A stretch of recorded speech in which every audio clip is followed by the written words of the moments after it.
जय हिंद। आप सभी का मेरे न्यू यूट्यूब चैनल में स्वागत है। और आज मैं हर कोई एग्ज़ाम के पॉइंट ऑफ व्यू से, कोई चाहे वो DSSB हो या फिर आपका SSC हो या फिर किसी भी स्टेट का टेट हो या फिर KBS हो NBS हो, उन सभी के पॉइंट ऑफ व्यू से मैं एक टॉपिक लेके आया हूँ जिसको भाषा कहते हैं, लैंग्वेज। और ये भाषा वैसे भी ज़रूरी है क्योंकि ये मेरा फर्स्ट वीडियो है और आप लोगों से कहीं ना कहीं कम्युनिकेट करने के लिए भाषा की ही ज़रूरत है, इसीलिए मैं सबसे पहला वीडियो भाषा का लाया हूँ। देखिए, इससे बहुत सारे क्वेश्चन आते हैं। मैं आपको विश्वास दिला रहा हूँ, जो भी है टोटल जो लिखा हुआ है, मैंने सारा का सारा लिख दिया है। इसको मैं एक एक चीज़ जो है वो एक्सप्लेन करूँगा, पहले समझाऊँगा, फिर आपको रिवाइज कराऊँगा। तो मैं ये विश्वास दिला रहा था जो इसमें से कम 10 से 12 क्वेश्चन हमारे अलग अलग एग्जाम में आया हुआ है, चाहे वो हम DSSB की बात करते हैं, KBS NBS या फिर SSC या रेलवे, कोई सा भी एग्जाम हो, उन सभी एग्जाम में जो है ये क्वेश्चन आए हुए हैं। तो सबसे पहले भाषा की बात करते हैं। तो भाषा जो है वो हमारे मूल संविधान में, हमारा जो फंडामेंटल कॉन्स्टिट्यूशन था, उस कॉन्स्टिट्यूशन में जो प्रोविज़न है उसके तहत बेसिकली स्टार्टिंग में कुल 14 भाषा थी। उस समय टोटल जो है वो कुल 14 भाषाएं थी। और वहीं यदि बात करते हैं आज के डेट में 22 भाषाएं। तो ये तो चीज़ें वैसे हो गई, जो स्टार्टिंग में कैसी 14 थी आज 22 है। बट इसमें कुछ बातें ये होती हैं। तो सबसे पहले क्या होता है, जो भाषा का प्रोविज़न किस में है, ये क्वेश्चन बहुत बार आता है। जो हमारे यहाँ पे जो भाषा है, जो लिस्टेड भाषा है, उसका प्रोविज़न किस में है। तो जितने भी हमारे यहाँ पे भाषा है उसका प्रोविज़न संविधान की जो अनुसूची है, शेड्यूल है, उसमें है। वो 8वीं अनुसूची के तहत है। तो पहली बात ये हो गई, जो भाषा का प्रोविज़न किसके तहत है, तो हमारे कॉन्स्टिट्यूशन का जो 8th शेड्यूल है उसके तहत है। दूसरी बातें, स्टार्टिंग में इन फंडामेंटल कॉन्स्टिट्यूशन कितने भाषाएं थी, तो स्टार्टिंग में हमारे यहाँ पे टोटल 14 भाषा थी, जो आज के डेट में वर्तमान में 22 हो गई है। तो देखिए, स्टार्टिंग में 14 थी, आज के डेट में 22 हो गई। तो कहीं ना कहीं क्या हुआ, मॉडिफाई हुआ, मतलब बढ़ा। तो एक्चुअली जब संविधान में मॉडिफाई की जरूरत होती है या संविधान में किसी चीज़ को हम ऐड करते हैं, उसके लिए कॉन्स्टिट्यूशन अमेंडमेंट या संविधान संशोधन की जरूरत होती है। वही चीज़ें लैंग्वेज या भाषा के साथ हुई है। स्टार्टिंग में जैसे 14 भाषा थी और वर्तमान में 22 भाषा है, तो वो बेसिकली मॉडिफाई हुआ, मतलब हमारे कॉन्स्टिट्यूशन में अमेंडमेंट हुआ। और भाषा से रिलेटेड अभी तक मात्र 3 अमेंडमेंट हुए थे। जी हाँ, भाषा से रिलेटेड 3 अमेंडमेंट हुए थे, जिसके तहत पहला अमेंडमेंट हुआ था 21st कॉन्स्टिट्यूशन अमेंडमेंट 1967 में, मतलब 21वां संविधान संशोधन 1967 में बेसिकली पहला अमेंडमेंट हुआ था, जिसके तहत जो पहले से 14 भाषा थी, उसके बाद जो 15वीं के तौर पे जो ऐड की गई वो सिंधी थी। तो ये क्वेश्चन बहुत ज़्यादा बार पूछा जाता है हमारे एग्जामों में। क्योंकि 14 ऑलरेडी थी, तो ये पूछा जाता है जो पहली बार कौन सी भाषा ऐड की गई थी। तो सिंधी को पहली बार 15वीं भाषा के तौर पे संविधान में ऐड किया गया था, क्योंकि स्टार्टिंग से 14 भाषा थी। अभी तक की चीज़ों को मैं रिपीट करा देता हूँ। जो भाषा संबंधी जो प्रावधान है या भाषा संबंधी जो प्रोविजन है, संविधान के 8वीं अनुसूची में है। ये क्वेश्चन बहुत बार आता है, जो किस के थ्रू जो हमारे यहाँ पे लैंग्वेज का प्रोविजन है। तो भारत में जो लैंग्वेज का प्रोविजन है वो कॉन्स्टिट्यूशन के जो 8th शेड्यूल है उसके तहत है। दूसरा क्वेश्चन आता है, हमारा फंडामेंटल कॉन्स्टिट्यूशन में टोटल कितनी लैंग्वेज थी। तो फंडामेंटल कॉन्स्टिट्यूशन में टोटल 14 लैंग्वेज थी। वर्तमान में कितनी लैंग्वेज है, जो शेड्यूल लैंग्वेज है, मतलब अनुसूचित लैंग्वेज है, वो टोटल 22 है। तो जैसा मैंने बोला 14 से 22 हुआ है, इसका मतलब मॉडिफिकेशन हुआ है। तो जिस संविधान में जब मॉडिफिकेशन होता है वो होता है कॉन्स्टिट्यूशन अमेंडमेंट के थ्रू। और अभी तक भाषा को लेकर के टोटल 3 अमेंडमेंट हुए हैं, जिसमें पहला अमेंडमेंट हुआ था 21st कॉन्स्टिट्यूशन अमेंडमेंट 1966 में, ठीक है, जिसके तहत सिंधी को 15वां भाषा के तौर पे यूज किया गया। अब बात करते हैं, नेक्स्ट था 71st कॉन्स्टिट्यूशन अमेंडमेंट जो 1992 में किया गया। इसके तहत कोंकणी, मणिपुरी, नेपाली, कोंकणी, मणिपुरी, नेपाली 3 को जो है इसके तहत ऐड किया गया था। उसके बाद 1992 कॉन्स्टिट्यूशन अमेंडमेंट 2003 में किया गया था, जिसमें डोगरी, बोडो, मैथिली और संथाली। देखिए, इसमें एक लॉजिक है। यदि आप देखोगे तो सबसे पहला जो भाषा के लिए जो कॉन्स्टिट्यूशन अमेंडमेंट हुआ था वो 21वां था, जो कि 1967 में किया गया था। और लैंग्वेज थी सिंधी 15वीं तौर पे, क्यों, क्योंकि 14 मूल में था। मैं बार बार रिपीट कर रहा हूँ, 14 हमारे फंडामेंटल कॉन्स्टिट्यूशन में मेंशन थे। जो 14 मैंने यहाँ पे लिख रखे हैं, मैं आपको बता दूंगा। बाकी उसके बाद 71वां संविधान संशोधन हुआ, 71st हुआ। तो आप देखो 21 और 71 को जोड़ोगे तो 92 होता है, तो वही है 1992 में 71वां संविधान संशोधन 1992 में हुआ, जिसके तहत कोंकणी, मणिपुरी, नेपाली इन तीन को जो है भाषा के तौर पे ऐड किया गया। तो 15 के बाद 16, 17, 18 हो गया। उसके बाद में यहाँ से लॉजिक देखिए, 21वां संविधान संशोधन, 71वां संविधान संशोधन और यहाँ पे है 92वां संविधान संशोधन, मतलब 21 और 71 को जोड़ते हैं तो 92। आप डेफिनेट याद कर सकते हैं जो टोटल कितने अमेंडमेंट हुए थे, तो 21, 71 और 21, 71 को जोड़ दो 92। 92वां संविधान संशोधन 2003 में हुआ था, जिसके तहत 4 लैंग्वेज डोगरी, बोडो, मैथिली और संथाली इन चारों को ऐड किया गया। तो फाइनली 15, 16, 17, 18 और 19, 20, 21, 22 मतलब जो बाद में जो 8 लैंग्वेज जो ऐड किए गए थे वो ये थे। उसके बाद यदि बात करते हैं और जो स्टार्टिंग में अन्य भाषा कौन कौन सी थी, तो स्टार्टिंग में जो अन्य भाषा थी असमिया, बांग्ला, गुजराती, हिंदी, कन्नड़, कश्मीरी, मराठी, मलयालम, उड़िया, पंजाबी, संस्कृत, तमिल, तेलुगु और उर्दू। ये टोटल स्टार्टिंग में 14 थी, बाद में 8 हुआ। ठीक है, इस हिसाब से टोटल 22 हो गए और 8वीं शेड्यूल के तहत ये भाषा है। अब एक बार हम देख लेते हैं कौन सी भाषा कहाँ बोली जाती है, ये बहुत इंपॉर्टेंट क्वेश्चन है। ठीक है, तो आपको जैसे सबसे पहले पूछा जाता है जो 15वीं भाषा के तौर पे या सबसे पहले संविधान में कौन सी भाषा ऐड हुई थी, तो सिंधी को 15वीं के तौर पे ऐड किया गया था। तो पूछा जाता है सिंधी कहाँ की भाषा है, तो आपने देखा होगा जो गुजरात का जो पड़ोस में जो पाकिस्तान का जो प्रांत था वो सिंध प्रांत कहा जाता था, जिसमें कि गुजरात में भी कुछ भाग है और पाकिस्तान में भी है। तो अल्टीमेटली ये जो सिंधी बोली जाती है वो गुजरात के एरिया में बोली जाती है। ठीक है, बाकी गुजरात की अपनी भाषा है, गुजराती भी है, जो कि आप यहाँ पे देखोगे। ठीक है, गुजराती। तो सिंधी जो है वो हो गया। अब बात करते हैं कोंकणी कहाँ की भाषा है, तो कोंकणी गोवा की भाषा है। कोंकणी कहाँ की भाषा है, गोवा की भाषा है। मणिपुरी कहाँ की भाषा है, मणिपुर की भाषा है। नेपाली कहाँ की भाषा है, ये बहुत इंटरेस्टिंग है। नेपाली एक्चुअली सिक्किम की ऑफिशियल भाषा है। जी हाँ, नॉर्थ ईस्ट का जो स्टेट है सिक्किम, वहाँ की ऑफिशियल भाषा नेपाली है। बट उसके साथ साथ नेपाली पश्चिम बंगाल में जो पहाड़ी क्षेत्र है, जो हिमालय से सटा हुआ है, दार्जिलिंग, तो दार्जिलिंग की भी भाषा जो है वो नेपाली है। क्यों? क्योंकि दार्जिलिंग में मोस्टली गोरखा रहते हैं, जो नेपाल से सटा हुआ एरिया है, और इसीलिए वो लोग, चूंकि वो गोरखा हैं, वो बंगाली नहीं है, तो वो लोग अलग गोरखा मांग की, जो गोरखा लैंड की मांग करते हैं, वो बहुत पुरानी मांग है उनकी, जो हमें अलग से गोरखा लैंड दिया जाए, क्योंकि उन लोगों की भाषा भी बंगाल से हट करके नेपाली है। तो नेपाली कहाँ कहाँ की भाषा हो गई, एक तो सिक्किम और दूसरा मैंने बताया बंगाल का जो ऊंचे वाला एरिया है दार्जिलिंग, वहाँ का, जहाँ चाय जो है वो बहुत फेमस होता है। उसके बाद 12वां संविधान संशोधन 2003 के तहत डोंगरी, तो डोंगरी कहाँ की है, कश्मीर की भाषा है। बोडो कहाँ की है, असम की भाषा है। और मैथिली कहाँ की भाषा है, मैथिली जी हमारी अपनी लैंग्वेज है, मेरा मदर टंग जो है वो मैथिली है। मतलब उत्तर बिहार में, बिहार के उत्तर बिहार में जिस एरिया में आपने सुना होगा सीता जी हुआ करती थी, जहाँ की जो है जनक की पुत्री थी, और वो उनका एक नाम मैथिली भी था। तो उसी मैथिली से उस एरिया में जो बोलने जाने वाली भाषा थी उसको हम जो है मैथिली कहते हैं, और उस एरिया को मिथिला प्रदेश कहते हैं। जनरली उसमें बिहार, उत्तर बिहार के 4-5 डिस्ट्रिक्ट हैं वो इस एरिया में आते हैं, जैसे मधुबनी, दरभंगा, सीतामढ़ी, मुजफ्फरपुर, इन सब में मैथिली बोली जाती है। तो मिथिला प्रदेश में मैथिली बोली जाती है। तो मुझसे रिलेट करके आप याद रख सकते हैं, ये मेरा मदर टंग है मैथिली, और जो उत्तर बिहार या बिहार। और संथाली कहाँ की भाषा है, तो संथाली जी झारखंड और छत्तीसगढ़ की भाषा है।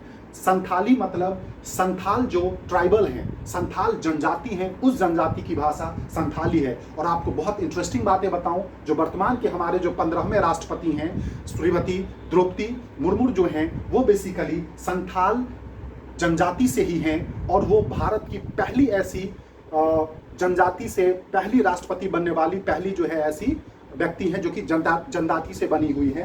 तो वही संथाल जनजाति से, और उनकी भाषा जो है वो संथाली है। तो इसको हमने देख लिया। अब यहाँ बात करते हैं असमिया, तो ऑब्वियसली बात है असम की भाषा। बंगाल कहाँ की, बंगाली की, बंगाली की। गुजराती जो है वो गुजरात का। हिंदी कहाँ का है, तो हिंदी बहुत सारे जो राज्य होते हैं, जैसे बिहार हो गया, उत्तर प्रदेश हो गया, मध्य प्रदेश हो गया, राजस्थान हो गया, ये जितने भी नॉर्थ इंडियन हो गया, इस एरिया में या इस राज्यों में हिंदी बोली जाती है। कन्नड़ कहाँ की है, कर्नाटका की है। कश्मीरी कहाँ की है, कश्मीर की है। ठीक है, और कश्मीर की आपको डोंगरी भी बताया था। मराठी कहाँ की, महाराष्ट्र की है, क्लियर है। मलयालम कहाँ की, तो केरला की है। मलयालम कहाँ की, केरला। इसको ध्यान रखिएगा, केरल लिखने में जितना छोटा है, 3 अक्षर का केरल है, उसके अपोजिट में जो भाषा है उसकी वो लिखने में बड़ा है। ऐसे आप याद कर लीजिएगा। केरल लिखने में मात्र छोटा है, 3 अक्षर का है, तो मलयालम लिखने में बहुत बड़ा है, तो छोटे के साथ बड़ा ऐसे रिलेट करना है। तो मलयालम हो गया, उड़ीसा का उड़िया, अंडरस्टूड सी बात है, पंजाब का पंजाबी, संस्कृत में भी चीजें हैं जो संस्कृत पर्टिकुलर एक राज्य में अभी ऑफिशियली बोली नहीं जाती है, जैसे उत्तराखंड की वो दूसरी ऑफिशियल लैंग्वेज है। उसके बाद हिमाचल प्रदेश में भी संस्कृत को जो है वो माना गया है। साथ साथ मैंने यहाँ पे मतूर के लिखा है, मतूर कर्नाटका, मतलब क्या हो गया, संस्कृत जो है, मतूर जो है उसको संस्कृत का गांव कहा जाता है जो कर्नाटका में है। यहाँ पे जो दिनचर्या की भाषा है, डेली रूटीन की भाषा है, वो भी संस्कृत में बोली जाती है। डेली रूटीन की चीज भी संस्कृत में बोली जाती है। तमिल कहा, तमिलनाडु, ऑब्वियस सी बात है, तमिलनाडु से तमिल। और तेलुगु तो आज के डेट में आपको पता है आंध्र प्रदेश से अलग राज्य बना था तेलंगाना, तो तेलंगाना का तेलुगु हो गया और आंध्र प्रदेश का भी तेलुगु है। उर्दू जो है वो मुस्लिम बहुल जो जितने भी राज्य हैं, जैसे कि कश्मीर की बात करते हैं, उत्तर प्रदेश की बात करते हैं, इन सभी में जो है वो उर्दू है। तो इन सभी भाषा को आप नाम से समझ सकते हैं। थोड़ा सा ध्यान रखना है, बोडो कहाँ का है, तो असम का है, क्योंकि असम में बोडो जनजाति है। आप कोंकणी याद रखिएगा, गोवा का है, जो याद करने की बातें हो जाती है। और मलयालम सबसे इंटरेस्टिंग है, मलयालम, क्योंकि साउथ की जो 4 भाषा है ना, मलयालम, तमिल, तेलुगु और कन्नड़, तो क से कर्नाटक, क से कन्नड़, ध्यान देना है, क से कर्नाटक, क से कन्नड़, तो आप इसको नहीं भूलेंगे, क से कर्नाटक, क से कन्नड़, ठीक है। तमिलनाडु तो तमिल, तो तमिल से तमिलनाडु, तो इसको भी आप नहीं भूलेंगे, तमिल से तमिलनाडु। वही बात करते हैं तेलुगु, तो तेलंगाना से तेलुगु। और एक तेलंगाना का जो पहला जो राज्य था, जो आंध्र प्रदेश से हट करके तेलंगाना बना है, तो आंध्र प्रदेश और तेलंगाना की भाषा तेलुगु। अब ले दे करके एक मलयालम रह गया जिसका मैच नहीं खाता है। तो साउथ इंडियन एक राज्य है केरल, तो केरल लिखने में छोटा है, तो उसका जो बड़ा है, मतलब लिखने में जो बड़ा है वो मलयालम, ठीक है। तो छोटे के साथ बड़ा। तो आपने अभी तक जो देखा, मैं यहाँ तक रिकॉल करा देता हूँ आपको, जो हमारे भाषा संबंधी जो प्रोविजन है वो संविधान की 8वीं अनुसूची या 8th शेड्यूल में है। बहुत बार ये क्वेश्चन पूछा गया है। साथ साथ ये क्वेश्चन ऐसे आता है, जो भाषा का प्रोविजन संविधान के किस अनुसूची के तहत है, तो संविधान के 8वीं अनुसूची के तहत है। दूसरा क्वेश्चन आता है, स्टार्टिंग में या इन फंडामेंटल कॉन्स्टिट्यूशन, मूल संविधान में टोटल कितनी भाषा थी, तो आंसर है 14। ये पूछा जाता है वर्तमान में टोटल कितनी लिस्टेड भाषा है, तो टोटल है 22 भाषा, 22 लैंग्वेज है। आप यूपीएससी का एग्जाम या किसी भी स्टेट का कहीं भी का एग्जाम आप यदि देते हैं और वहाँ भाषा चुनने को होता है, तो आप 22 लैंग्वेज को चुन सकते हैं, स्पेशली सेंटर लेवल के लेवल पे। दूसरी बातें ये पूछा जाता है, जो 14 स्टार्टिंग में थी, वर्तमान में 22 है, तो कहीं ना कहीं मॉडिफाई हुआ होगा, तो जी हाँ, तो मॉडिफाई है। और ये संवैधानिक बातें हैं, कॉन्स्टिट्यूशनल बातें हैं, तो कॉन्स्टिट्यूशन में जो मॉडिफाई या मॉडिफिकेशन होता है वो थ्रू कॉन्स्टिट्यूशन अमेंडमेंट होता है। भाषा के नाम पे अभी तक के इतिहास में मात्र 3 बार कॉन्स्टिट्यूशन अमेंडमेंट हुआ है, जिसमें कि सबसे पहला 21वां, दूसरा 71वां, और 21 और 71 को जोड़ दो तो 92वां। ऐसे आप 3 याद रखिए, 21 देखिए 21, उसके बाद 71 और 21-71 को जोड़े तो 92। इनकी ईयर की बात करते हैं तो 21वां संविधान संशोधन 1967 में हुआ था, जिसमें सबसे पहली बार सिंधी को 15वीं भाषा के तौर पे जोड़ा गया था। चूंकि 14 पहले से स्टार्टिंग में थे और सिंधी फर्स्ट बार ऐड हुआ, तो इसके बारे में बहुत क्वेश्चन पूछा जाता है, जो सबसे पहले हमारे संविधान में कौन सी भाषा जोड़ी गई थी अमेंडमेंट के थ्रू, तो वो था सिंधी, 15वां, जो कि गुजरात एरिया में बताया आपको, वहां बोली जाती है। उसके बाद 71वां संविधान संशोधन 1992 के थ्रू 3 भाषा जोड़ी गई, कोंकणी, मणिपुरी, नेपाली, 16, 17, 18 के तौर पे। कोंकणी जो है वो गोवा में बताया मैंने बोली जाती है, मणिपुरी में कोई याद ही नहीं करना, और नेपाली बताया सिक्किम की ऑफिशियल भाषा है। साथ साथ पश्चिम बंगाल का जो दार्जिलिंग क्षेत्र है उसमें भी बोली जाती है, और यही दार्जिलिंग में रहने वाले जो गोरखा लोग हैं वो बेसिकली क्या है, गोरखालैंड की मांग करते हैं इसी नेपाली भाषा के थ्रू।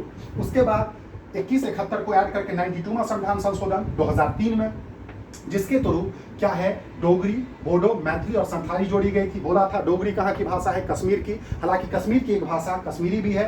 बोडो कहाँ की भाषा है, असम की, वहाँ पे एक जनजाति है बोडो, और असम की असमिया भी है, असम की असमिया भी है। और मैथिली मैंने बोला था हमारी अपनी मदर टंग है, मिथिला प्रदेश की, बोले तो उत्तर बिहार की, मतलब बिहार की, जहाँ की सीता जी थी, राजा जनक, ठीक है। और संथाली जो है वो बेसिकली आप इसको भी रिलेट कर देंगे, जो वर्तमान की जो हमारी राष्ट्रपति, महामहिम राष्ट्रपति हैं, उनकी जो भाषा है वो संथाली है, क्योंकि वो संथाल जनजाति से ही हैं और झारखंड से हैं। दूसरी बातें, वो चूंकि भारत की पहली महिला जनजाति जो है वो राष्ट्रपति हैं, एक्चुअली भारत की दूसरी महिला राष्ट्रपति हैं, इससे पहले भारत की पहली महिला राष्ट्रपति प्रतिभा देवी सिंह पाटिल रह चुकी है। ये जनजाति के तौर पे जो है वो पहली है, पर महिला के तौर पे ये दूसरी है। ठीक है। बाकी ये आपको बता दिया अन्य भाषा, असमिया असम का, बांग्ला बंगाल का, गुजराती गुजरात का, हिंदी जो है वो अलग अलग राज्य का बता दिया, जैसे बिहार हो गया, उत्तर प्रदेश हो गया, राजस्थान हो गया, मध्य प्रदेश हो गया, कन्नड़ बताया, कौसे कन्नड़, कौसे कर्नाटका, ऐसे याद रखिएगा।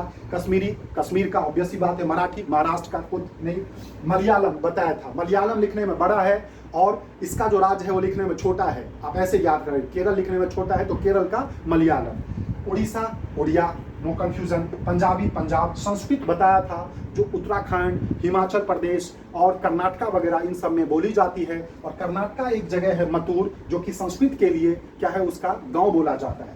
तमिल बताया था, तमिलनाडु तमिल, कैसे आप बोलोगे इसको। तेलुगु, तो तेलंगाना से तेलुगु, और तेलंगाना से पहले एक राज्य था आंध्र प्रदेश, आज भी है, आंध्र प्रदेश ही अलग होकर तेलंगाना बना था, तो आंध्र प्रदेश और तेलंगाना दोनों को मिलाकर में जो है तेलुगु बोली जाती है, उर्दू जो है वो उत्तर प्रदेश कश्मीर वगैरह में। तो अभी तक के भाषा के हिसाब से ये आपको बता दिया। अब क्या है, इसके अलावा भाषा के नाम पे कुछ आर्टिकल भी हैं, अनुच्छेद, एक्चुअली हमारे संविधान में अनुच्छेद भी होते हैं, ये चीजें आपको मैं पॉलिटी का जो वीडियो बनाऊंगा उसमें बहुत अच्छे से बताऊंगा, तब तक के लिए आप उस नाम पे पैसेंस रखिए। देखिए क्या होता है, जो संविधान का भाग, एक्चुअली हमारे संविधान में बहुत सारे अनुच्छेद हैं तो उसको अलग अलग पार्ट में बांटा गया है, चूंकि बहुत सारे जो अनुच्छेद हैं 395 के आसपास हैं तो उसको अलग अलग पार्ट में बांटा गया है। तो ये जो वाला जो अनुच्छेद है वो बेसिकली आर्टिकल्स भाग 17 के हिसाब से है, तो संविधान के भाग 17 में भाषा राजभाषा से संबंधित है, जिसमें कि अनुच्छेद 344 से 351 तक है। मतलब ये हो गया, जो संविधान के भाग 17 में जो आर्टिकल है 344 से लेकर के 351 तक, ये भाषा से संबंधित है, जिसमें एक उससे पहले वाला एक आर्टिकल है, बहुत इंपॉर्टेंट है, मैंने राउंड कर रखा है, 343, बहुत इंपॉर्टेंट है। आर्टिकल 343 के अकॉर्डिंग ये होता है, जो भारत की जो है ऑफिशियल लैंग्वेज या भारत की जो राजकीय भाषा है, यहाँ संघ मतलब हो गया भारत, वो हिंदी है, जो कि देवनागरी स्क्रिप्ट या लिपि में है। आपको बताना चाहूंगा, भारत की कोई भी राष्ट्रीय भाषा नहीं है, जी हाँ, भारत का कोई नेशनल लैंग्वेज नहीं है, मैं नहीं कह रहा हूँ, ये बातें आर्टिकल 343 कह रही है, 343 कह रही है, 343, ये बहुत बार पूछा गया क्वेश्चन है, जो आर्टिकल 343 के तहत क्या प्रोविजन है, या भारत की जो राजकीय भाषा हिंदी है वो किस में प्रोविजन है, तो आर्टिकल 343 में है। मतलब संघ की राजभाषा के रूप में देवनागरी लिपि वाली हिंदी को अपनाया गया है। तो आपने समझा, जो भारत की जो ऑफिशियल मतलब काम करने की भाषा, राजकीय भाषा, वो हिंदी है और उसकी लिपि देवनागरी है, ना कि नेशनल लैंग्वेज है। ये ध्यान देना, नेशनल लैंग्वेज और काम करने की भाषा दोनों में बहुत फर्क है, ठीक है। उसके बाद और जो कुछ लैंग्वेज हैं, तो ये तो हो गया भारत से संबंधित। अब है जो आर्टिकल 120, आर्टिकल 120 में भी लैंग्वेज से प्रोविजन है। उसमें क्या है जी, तो भारत का आपको पता है जो संसद होता है, जहां पे कानून बनते हैं वगैरह वगैरह, तो संसद की भाषा संबंधी प्रावधान भी जो है, भाषा से लैंग्वेज से संबंधित जो प्रोविजन है पार्लियामेंट के लिए, उसमें भी है, या तो हिंदी होगा या अंग्रेजी होगा, ठीक है, या तो हिंदी होगा या अंग्रेजी होगा। और यदि कोई मेंबर ऑफ पार्लियामेंट हिंदी अंग्रेजी नहीं जानते हैं, तो लोकसभा या राज्यसभा अध्यक्ष के परमिशन के बाद, स्पीकर ऑफ लोकसभा या प्रेसिडेंट ऑफ राज्यसभा के परमिशन के बाद, उसको अपने मातृभाषा या मदर टंग में बोलने या सुनने की जो है वो परमिशन मिलती है। बट ओवरऑल संसद की भाषा कौन सी है, तो आर्टिकल 120 कहती है जो संसद की भाषा हिंदी या अंग्रेजी है। उसी तरह से जैसे देश में संसद होता है, उसी तरह से राज्य में, हर राज्यों के लिए आपको पता है विधानसभा या फिर स्टेट लेजिस्लेचर, विधान मंडल होता है, जिसमें कि स्टेट असेंबली होते हैं। तो ये अनुच्छेद 210 देखिए, आर्टिकल 120 जो है ये कह रही है संसद के बारे में, और इसी 120 में 2 पहले लिख लीजिए और 10 को बाद में लिखिए, तो 210 है वो विधानमंडल। मतलब जैसे सेंटर के लिए संसद होता है, ये भी आप आगे पॉलिटी में पढ़ोगे, उसी तरह से राज्यों के लिए स्टेट लेजिस्लेचर या विधानमंडल होता है। तो वहां भी जो भाषा है वो हिंदी या इंग्लिश है, और वहां भी सेम प्रोसेस है। यदि बाय द वे कोई हिंदी या इंग्लिश नहीं जानते हैं, तो वो वहां के लोकल लैंग्वेज में जो है बेसिकली पीठासीन अधिकारी या स्पीकर के परमिशन के बाद वो जान सकते हैं। तो आपने क्या समझा, पहली बात ये समझ लिया, जो आर्टिकल 343 ये कहती है जो भारत की जो राजकीय भाषा है, भारत की जो काम करने की भाषा है, ऑफिशियल लैंग्वेज है, वो हिंदी है, और वो देवनागरी स्क्रिप्ट वाली हिंदी है, ना कि भारत का नेशनल लैंग्वेज हिंदी है, ठीक है। दूसरी बात है ये है जो आर्टिकल 120 भाषा से संबंधित ये कहती है जो भारत के संसद की भाषा या तो हिंदी या इंग्लिश होगी। यदि कोई मेंबर हिंदी इंग्लिश नहीं जानते हैं, तो वहां पे लोकसभा अध्यक्ष या राज्यसभा सभापति के परमिशन के बाद उसको अपनी लैंग्वेज में बोलने या सुनने का राइट मिल सकता है। उसी तरह से स्टेट का जो विधानमंडल या स्टेट लेजिस्लेचर होता है उसमें आर्टिकल 210 के थ्रू वहाँ भी हिंदी इंग्लिश है, बट यदि वो नहीं समझता है तो उसको लोकल लैंग्वेज में बोलने या सुनने की आज़ादी मिल सकती है। अब तीसरा जो बहुत इंपॉर्टेंट है वो आर्टिकल 348 है। 348 इसी के थ्रू 348 में जो कोर्ट होते हैं, जो न्यायालय हैं, स्पेशली सुप्रीम कोर्ट और हाई कोर्ट, उसकी क्या भाषा होगी। तो सुप्रीम कोर्ट और हाई कोर्ट की भाषा की बात करते हैं तो उसकी भाषा अंग्रेजी है। ये बहुत बार क्वेश्चन आया हुआ है। जो भारत के सुप्रीम कोर्ट, भारत में एक ही सुप्रीम कोर्ट है जिसको सर्वोच्च न्यायालय या उच्चतम न्यायालय कहते हैं, और हाई कोर्ट की बात करते हैं तो एट ए टाइम में भारत में 25 हाई कोर्ट हैं या 25 उच्च न्यायालय हैं। तो उन दोनों की जो भाषा है वो बेसिकली क्या होती है, आपका जो है वो इंग्लिश ही है, ठीक है। बाकी हाई कोर्ट सुप्रीम कोर्ट पे अलग वीडियो आएगा।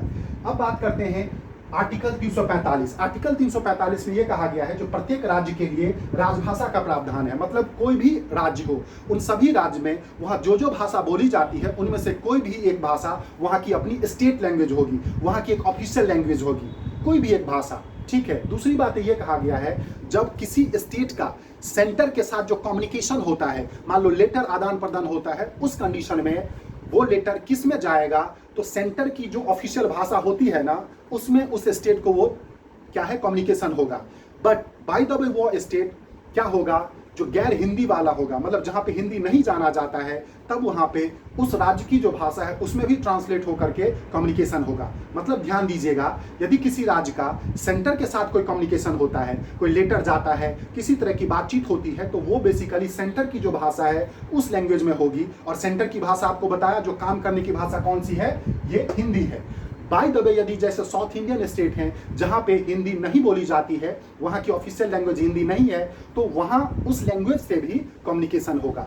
बट ऑफिशियली तौर पे ये कहा गया है जो मेन जो भाषा है वो भारत की जो भाषा है उसके थ्रू होगा, ठीक है। उसके बाद आगे बात करते हैं 351 में बेसिकली हिंदी भाषा का विकास संघ का कर्तव्य है। मतलब हिंदी भाषा जो है उसका बेसिकली डेवलपमेंट करना जो सेंटर या यूनियन या संघ या इंडिया, उसका जो है वो क्या है, ड्यूटी है।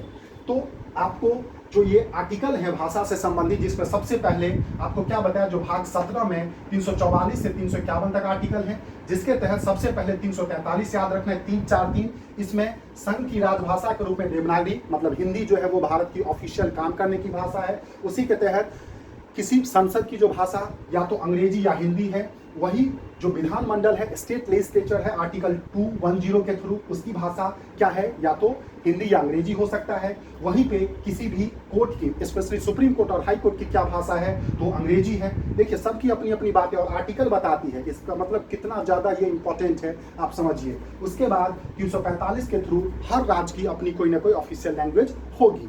साथ साथ 351 में ये कहा गया है जो हिंदी चूंकि पूरे भारत की राजकीय भाषा है, तो इसको डेवलप करने का काम भारत के जो है वो सरकार है उसी का है, ठीक है। तो ये आपका यहाँ तक हो गया, ऊपर वाली चीजें बता दी। अब जो एक इंपॉर्टेंट बातें हो गई है वो है शास्त्रीय भाषा या क्लासिकल लैंग्वेज के बारे में, ठीक है। देखिए क्लासिकल से संबंधित है, मतलब शास्त्रीय मतलब जो बहुत पुराना हो। तो आपको सबसे इंपॉर्टेंट क्वेश्चन आता है जो वर्तमान में भारत में टोटल कितनी क्लासिकल लैंग्वेज है। तो वर्तमान में भारत में टोटल 6 क्लासिकल लैंग्वेज है। पहला तो क्वेश्चन यही आता है, ठीक है। 6 क्लासिकल लैंग्वेज है, उसका मैंने ईयर भी लिखा है कब इनको क्लासिकल लैंग्वेज के तौर पे अडॉप्ट किया गया। तो सबसे पहले तमिल को बताया था, तमिल कहाँ की भाषा है, तमिलनाडु की। तो सबसे पहले तमिल को 2004 में as a classical language adopt किया गया। उसके बाद संस्कृत को बता दिया, संस्कृत अलग अलग राज्यों की है, ये भी बहुत पुरानी भाषा है, तो 2005 में एडॉप्ट किया गया। कन्नड़ कर्नाटका की है, 2008 में क्लासिकल के तौर पे अडॉप्ट किया गया। तेलुगु जो कि तेलंगाना और आंध्र प्रदेश की है, 2008 में अडॉप्ट किया गया। उसके बाद मलयालम, बोला था लिखने में बहुत बड़ा है तो स्टेट लिखने में छोटा, केरल, तो केरल की जो है 2013 में ये अडॉप्ट किया गया। और सबसे लास्ट में बोले तो सबसे रिसेंटली अडॉप्ट हुआ था ओडिया, मतलब उड़ीसा की, वो 2014 में। तो इससे 2 क्वेश्चन आते हैं, क्या जो वर्तमान में भारत में टोटल कितनी क्लासिकल लैंग्वेज हैं, 6, खत्म कहानी, आप 6 को याद कर लीजिए, मतलब जो बहुत पुरानी भाषा है। दूसरा ये आता है जो सबसे पहले किस भाषा को क्लासिकल लैंग्वेज के तौर पे लिस्ट किया गया था या अडॉप्ट किया गया था, वो था तमिल। पहले ये भाषा थी बट क्लासिकल के तौर पे क्लासिफाई किया गया था, वर्गीकृत किया गया था। और सबसे बाद में किसको, तो उड़िया को। ठीक है, टोटल कितनी 6 है, जैसे तमिल, संस्कृत, कन्नड़, तेलुगु, मलयालम और ओडिया। ठीक है, ओके। अब बात होती है जो इसको कौन एज ए क्लासिकल के तौर पे डिफाइन करता है, तो संस्कृति मंत्रालय या मिनिस्ट्री ऑफ कल्चर के द्वारा ये घोषित किया जाता है। भारत सरकार का जो संस्कृति मंत्रालय है या मिनिस्ट्री ऑफ कल्चर है, उसके द्वारा ये डिफाइन किया जाता है जो बेसिकली ये जो है वो सारे के सारे शास्त्रीय लैंग्वेज या क्लासिकल लैंग्वेज होंगे। अब बात करते हैं इसका आधार क्या है, बेस क्या है। तो पहली बातें हैं, इसके प्रारंभिक ग्रंथों या टेक्स्ट का इतिहास 1500 से 2000 साल वर्ष पुराना होना चाहिए। मतलब ये हो गया जो कोई भी लैंग्वेज है उस लैंग्वेज की यदि 1500 से 2000 साल पुरानी कोई भी किताब या टेक्स्ट है जिसका एविडेंस है वो रिटेन में है, तो उस लैंग्वेज को एज ए क्लासिकल लैंग्वेज के तौर पे क्या है हम मानेंगे, वो भारत सरकार मानेगी। सोचिए ना, यदि कोई लैंग्वेज 1500 से 2000 साल पुरानी है तो आपको पता होना चाहिए जितने भी तमिल की बात करते हैं, संस्कृत की बात करते हैं, कन्नड़ की बात करते हैं, तेलुगु की बात करते हैं, मलयालम और ओडिया, ये सारे के सारे 2000 साल पुरानी लैंग्वेज है और इनके किताबें जो है उस टाइम की लैंग्वेजों में मिली हुई है। तमिल साहित्य का नाम सुना होगा, संस्कृत में सारे वेद वगैरह जो पुराण वगैरह ये सारे के सारे जो वैदिक सभ्यता काल जो आपने सुना होगा उस टाइम में मिले थे। इतिहास का भी वीडियो मैं बाद में बनाऊंगा। ठीक है, उसके बाद दूसरा ऑप्शन है, दूसरा है जो क्या तरीका है, बोलने वाले लोगों की पीढ़ियों द्वारा विरासत माना जाता है। मतलब ये जो भाषा है वो जो लोग इसको बोलते हैं उनके द्वारा इसको क्या है विरासत माना गया है। तो ये भी अंडरस्टूड सी बातें हैं, जब कोई 2000 साल पुरानी है और उसको कोई बोल रहा है तो डेफिनेट सी बातें हैं वो सोचेगा ही जो ये हमें विरासत में मिली है, मतलब इतनी पुरानी भाषा मिली है। और तीसरा है जो साहित्यिक परंपरा में मौलिकता हो, मतलब लिबर्टी ट्रेडिशन जो है वो बेसिकली क्या होगा ओरिजिनल होना चाहिए। ठीक है, सॉरी, लिटरेसी ट्रेडिशन जो है वो ओरिजिनल होना चाहिए, लिटरेसी ट्रेडिशन ओरिजिनल होना चाहिए। मतलब ये है जो इसमें कोई कट पेस्ट वाला जो मामला है ना, कॉपी पेस्ट वाला, वो नहीं होना चाहिए। इसका जो लिटरेसी का ट्रेडिशन या साहित्य का जो परंपरा है वो ओरिजिनल होना चाहिए।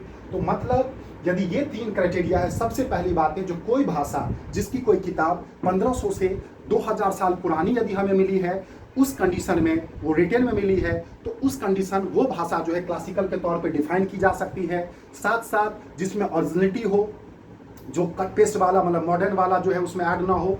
और तीसरी बातें जो हेरिटेज या परंपरा में माना गया हो, तो वो उस बिहाफ पे, उस पैटर्न पे जो 6 हमारी लैंग्वेज हैं वो उतरा था, जिसमें कि तमिल, संस्कृत, कन्नड़, तेलुगु, मलयालम, ओडिया, जिसमें सबसे पहले तमिल को 2004 में एज ए क्लासिकल के तौर पे उसको अडॉप्ट किया गया और ओडिया को सबसे रिसेंट में, मतलब सबसे बाद में, क्योंकि 2014 के बाद अभी तक कोई हुआ नहीं है तो ये रिसेंट ही होगा। तो वो क्या हुआ, तो आप देखोगे जो 4 से 14 मतलब 10 साल में अभी तक 6 क्लासिकल लैंग्वेज को क्लासिफाई किया गया है। ठीक है, तो एक बार हम फाइनल अब रिकॉल कर लेते हैं, फाइनल रिकॉल आप ध्यान दीजिएगा।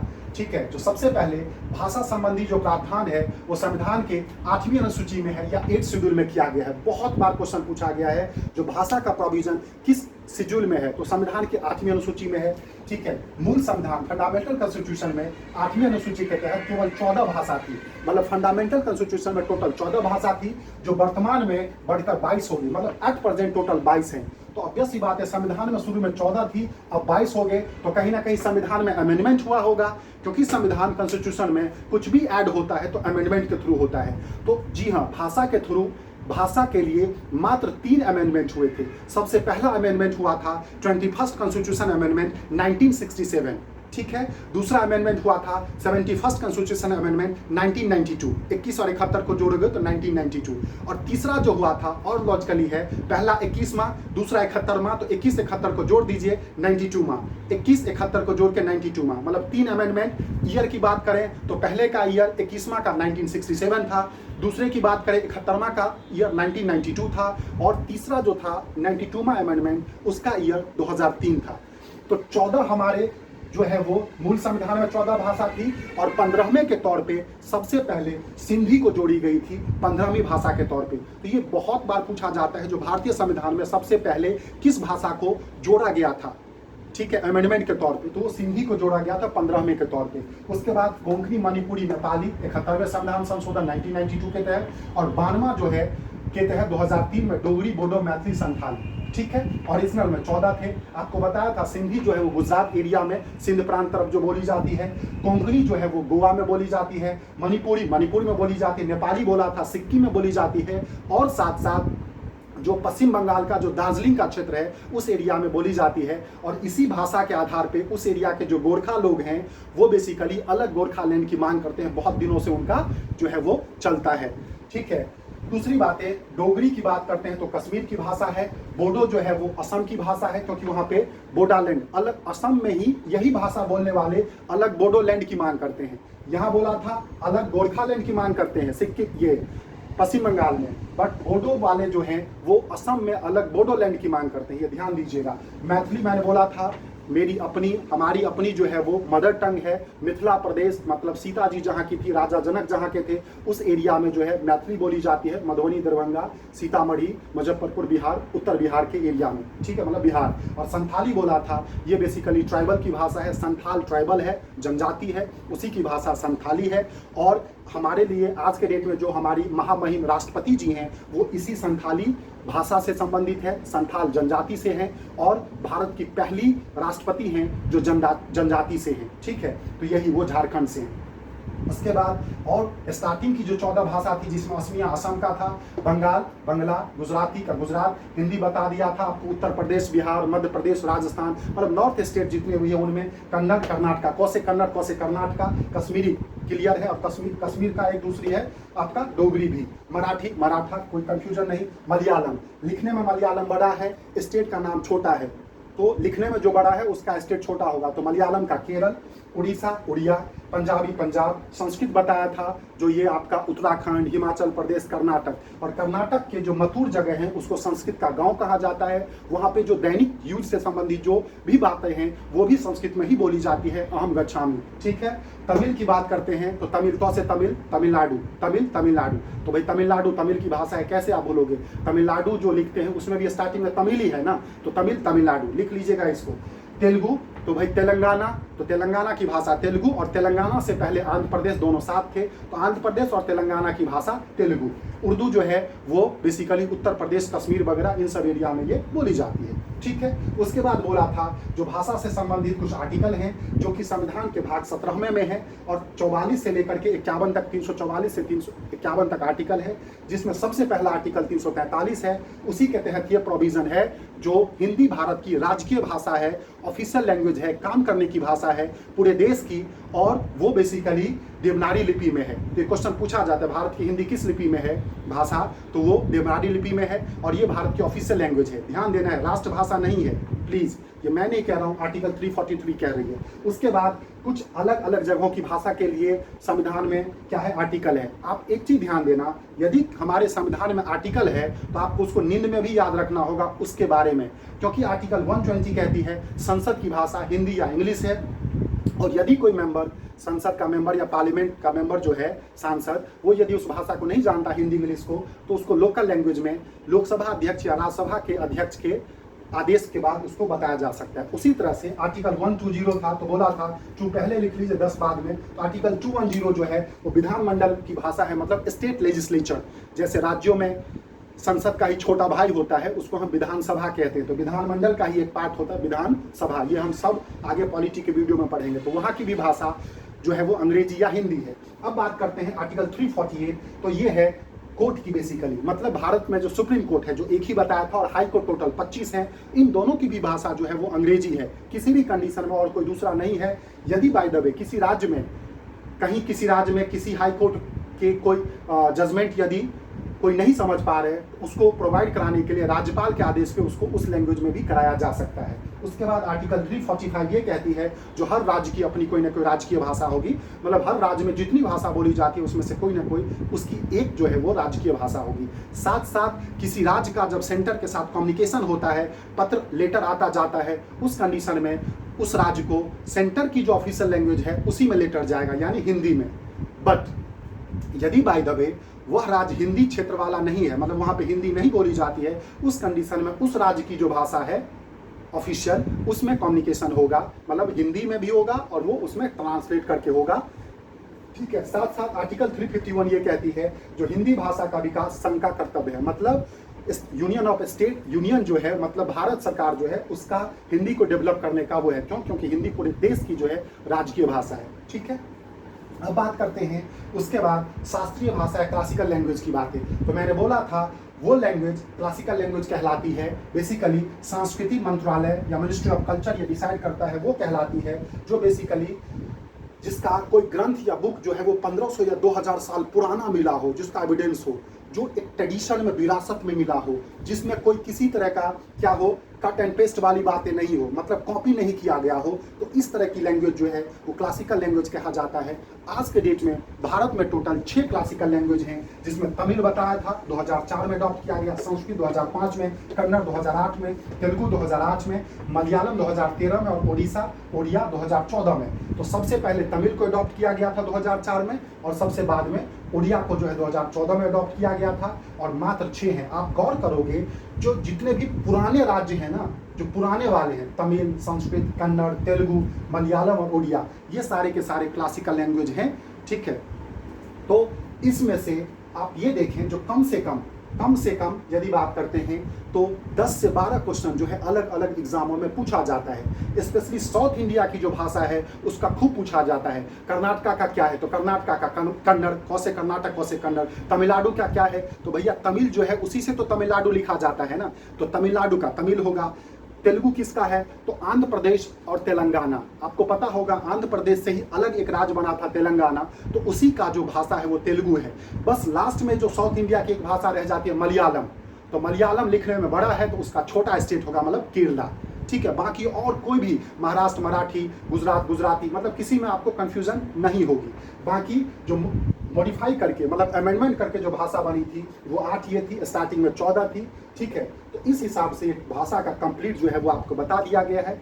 उम्मीद करता हूँ आप लोगों को कुछ इफेक्टिव होगा। आप सभी जो है चाहें तो इसका स्क्रीनशॉट जो है अच्छे से ले सकते हैं, आप स्क्रीनशॉट ले लीजिए, और स्क्रीनशॉट लेने के बाद साथ साथ वीडियो को भी आप अपने हिसाब से एडिट कर करके जो है या फिर उसको आगे पीछे करके देख सकते हैं। और किसी भी एग्जाम में, ग्रेजुएशन लेवल का कोई सा भी एग्जाम है, उसमें डेफिनेट सी बातें हैं, ये आपको इफेक्टिव होगा, ये मैं विश्वास दिला रहा हूँ आपको। साथ साथ यदि आप लोगों को ये इफेक्टिव लगे, समझ आया हो कुछ चीज़ें, तो आप जो है डेफिनेट सी बातें हैं, इसको लाइक और सब्सक्राइब करें। जो कहते हैं जो लाइक सब्सक्राइब का, तो वो अपना देख लेना अपने हिसाब से। दूसरी बातें, कमेंट जरूर करें, क्योंकि जैसा आपको पता है जो मैं पहली बार, मतलब ये मेरा पहला वीडियो है, जी हाँ पहला वीडियो है, इसमें कोई छुपाने की बात नहीं है, तो ये मेरा पहला वीडियो है, यूट्यूब पे होगा। तो चूंकि यदि बाय द वे कुछ मॉडिफिकेशन की ज़रूरत होगी तो आप उसको मुझे बता सकते हैं कमेंट करके, कमेंट सेक्शन में, जिससे कि मैं उसको डेफिनेटली नेक्स्ट क्लास में जो है मॉडिफाई करूँगा। तब तक के लिए जय हिंद, अपना ध्यान रखें और अच्छे तरीके से तैयारी करते रहें। Thank you so much.